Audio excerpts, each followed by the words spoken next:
திருச்செந்தூர்னு சொன்னாலே உருகாத மனமும் உருகும். ஏன்னா ஒருத்தன் எப்படியாவது வாழ்க்கையில முன்னேறணும்னு முருகன் முடிவு பண்ணிட்டாருன்னா நேரா கயிறு கட்டி இழுத்து கொண்டு போய் ஒரு இடத்துல நிக்க வைப்பார். அது எதுன்னா திருச்செந்தூர். திருச்செந்தூர் மண்ணை மிதிக்கிற வரைக்கும் வாழ்க்கை வேற, அதுக்கு மண்ணை மிதிச்சு முருகன் உங்களை பார்த்துட்டாருன்னா அதுக்கப்புறம் வாழ்க்கை வேற.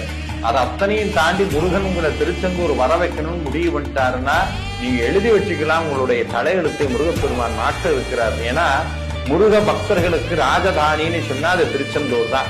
சைவ சமயத்தை பொறுத்த வரைக்கும் கைலாய மலையில போய் சிவபெருமானை பார்ப்பது எவ்வளவு பெரிய புண்ணியமோ அதை விட பல கோடி மடங்கு புண்ணியம் முருகப்பெருமானுடைய முருகப்பெருமானுடைய கைலாய மலையாக இருக்கக்கூடிய கந்தமாதன பருவம்னு இருக்கக்கூடிய திருச்செந்தூரிலே முருகனை போய் பார்க்கிறது.